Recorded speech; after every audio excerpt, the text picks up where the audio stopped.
Okay, welcome back. Brian, ways to do call to actions. Teach me. Yeah, so usually call to actions within the inbound methodology is kind of more. It's obviously digital, and so usually they're going to be buttons.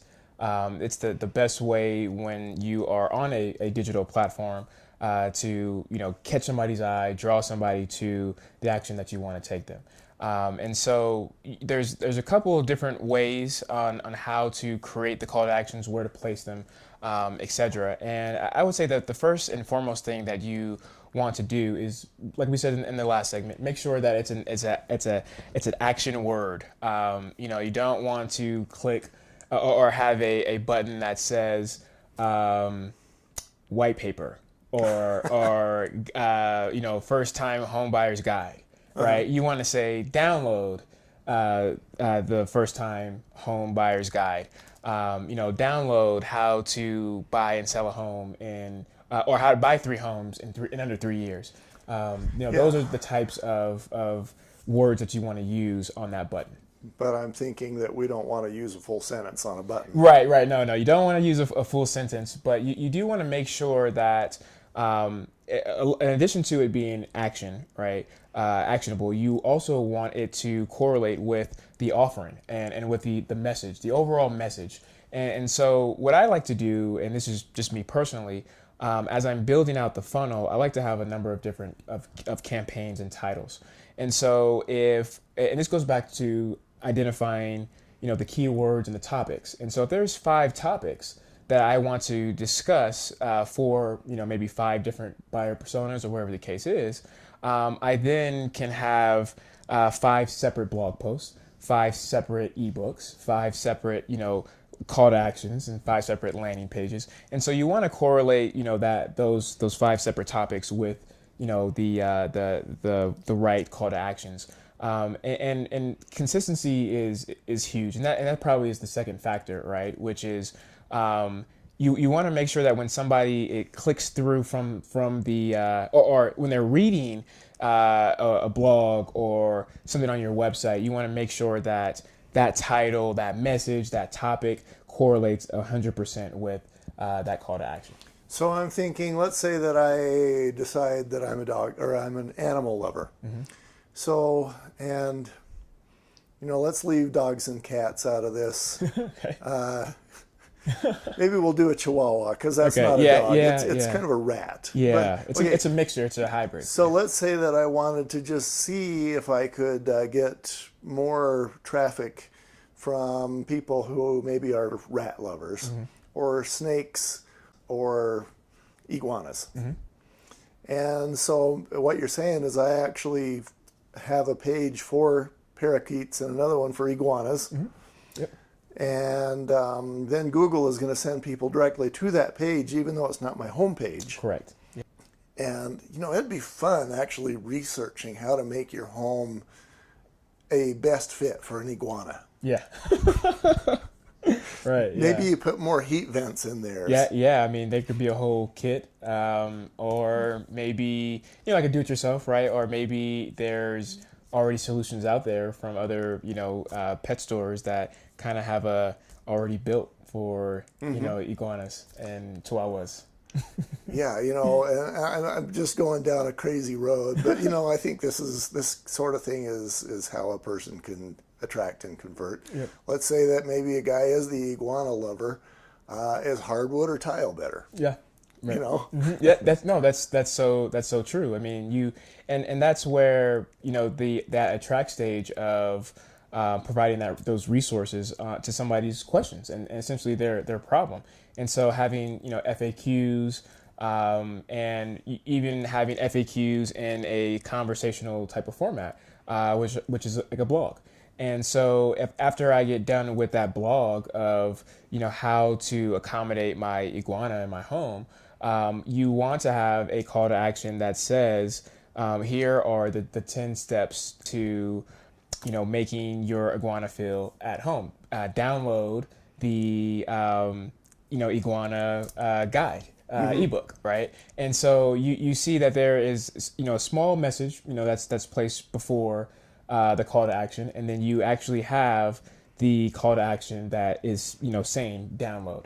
And when placing that at the bottom of the blog is really the best practice, because you don't want to interrupt that lead, that user from reading. Sometimes, when we are on websites nowadays, you'll see pop-ups right in the middle, and through technology and certain functionality, you can actually set a pop-up to come up based off of where the user is scrolling. And so sometimes you kind of have 2 or 3 of those, and you're like, oh, this is annoying. I don't want to download your ebook, or I don't want to subscribe to your newsletter. I don't know what you do yet. You haven't provided me any context yet, so you haven't earned my trust, so I don't want to do that. And so again, even though that's digital and it's a form of inbound, it's still a form of outbound, because you're still interrupting, right? Right. And so putting that call to action on the bottom of the blog post really allows them to fully understand the solution and then make that next action. Yeah, I'm thinking that having something pop up and say, "Here I am, give me your business," is the same thing as putting your face in front of somebody and saying, "Here I am, give me your business." Right, yeah. Uh-huh. So it's better to have that call to action down at the bottom. Mm-hmm. And is there a color set that works better? Yeah. So you actually want to make sure that call to action is probably a really good accent color of your business. And so you want to make sure that it's not wild and crazy. Like if your color schemes are red and blue, right? You probably don't want a pink call to action. It's definitely going to be eye catchy, but at the same time, you want it to stay consistent within your brand. Having maybe like a gray or something that's going to offset the color just enough to where it draws the attention of the user. That's exactly what you're trying to accomplish. So try to stick within your branding and your guidelines, but also make it a contrast enough to where from a visual standpoint they can see it. And we probably ought to spend 1 minute on that. Your branding doesn't have to be a particular color set, but you should have a color set associated with your brand. Yes, yeah, 100%. And that's how people identify, right? I mean, you look at Nike, you look at Target, and you look at just some of these big brands, Walmart. They're established through a number of different things, from colors to logos to sayings to their stupid commercials that they do, and you kind of have the music and you kind of hear yourself singing, like the State Farm commercials. Mm-hmm. And so whatever it may be, like you're saying, you want to make sure that you have that, and even more so with the call to action as well. And another strategy that you can do too is you can have a call to action that's in on the side of your blog post. So you have your traditional layout of a website page. You have your blog there, and you usually have a sidebar, right? Most websites have a sidebar. Sometimes that sidebar is the same, I would say, form, which is, name, like contact us, name, phone number, etc., all the way across the board. And to me, that's a little bit more of an older practice. It's a good way to eat up some dead space, on the site for design-wise. But as we start to move into customization and personalizing the message, you kind of want to have a unique offering or call to action on each page. And the great thing with WordPress and some of the technology that we have available to us now, even specific to that blog post, you can have a specific content offer that matches and aligns with the content that you're providing. So let's stay with iguanas for a while. Let's say that I was writing a blog post about iguanas and how to make the house more iguana friendly, and how to find a house, which is probably what a realtor is going to want to do. How to find a house that is more iguana friendly. Boy, just think of the caverns and stuff we could create. But then next to that, it might be, I guess if you went to something like iguana food, that's kind of taking them away from where you want them to go. Well, if you have that as a call to action, it may not align. However, you could have a 10-part blog series of, essentially making your home iguana friendly. And part 3 out of 10 could be food, right? Because it's all, accommodating to your iguana in a environment that they're not used to.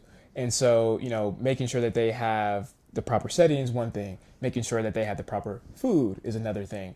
And so, as long as you stay within, the overall, I would say, topic, and probably more so problem, right? Because think of it that way. If somebody's coming to your site and they're wanting to know more on how to accommodate an iguana at their home, there's got to be multiple, factors that can help, accommodate. And so you don't have to just write a blog post on just that. But when you are asking for, some for them to download an ebook or make a phone call, that's when you want it to be a little bit more specific to what's on that page, that content. Yeah. The thought occurs to me, and I don't think I'm straying not too far off, but you could go to Amazon as an affiliate and you could come up with iguana houses, iguana lights, iguana bedding, iguana mazes. Yeah, you could do all that. And it would be kind of a I love iguanas website. And by the way, if you love iguanas, I'm a realtor. Yeah, that's right. You can do all those things. And another good strategy too with some of the SEO that we talked about in the last course is you can do a lot of interlinking within your websites. So if you have another page that's somewhat in the realm of what you're talking about, you can take as you're writing that content, you can leave a link that is going to link to that page. And so we call this interlinking in the digital space. And what you're doing is as this page gets more popular, and then people start to, this is helpful, it's relevant, and they go, oh yeah, I never thought about that. That would be interesting. They click on it, and they still are on your website. So now you're getting double the traffic, double the juice, double the recognition, double the authority, which overall helps your overall domain authority. And so, you definitely want to have a mixture of interlinking from, your internal website, but also external linking, right? And just as long as you're not sending them to your direct competitor, Well, and actually, I was thinking about that. I'm thinking, what if I did the world's most awesome iguana site, and people from all over? Obviously, if I was a realtor, I wouldn't be able to sell somebody a home in Cincinnati. But there's iguana lovers who live in Cincinnati who might be calling me, and I could refer that out and pick up a realtor referral fee. Yeah, you can do that. And I mean, to even be a little bit more specific to realtors, while you are creating this content and this amazing guide and blog on how to purchase your first home, once they have purchased, you can maybe have some links and maybe some affiliates for now it's time to furnish your home, right? And so that can be one way of having some additional income, maybe getting a referral, whatever the case is. So there's so many different ways and tricks and tips on how to stay relevant and still provide information even after you've essentially solved the problem. Right. Okay. Good stuff. I'm having a good time. Yeah, me too. Not going to become a realtor, but I can see how a lot of this stuff can really be helpful. Yeah.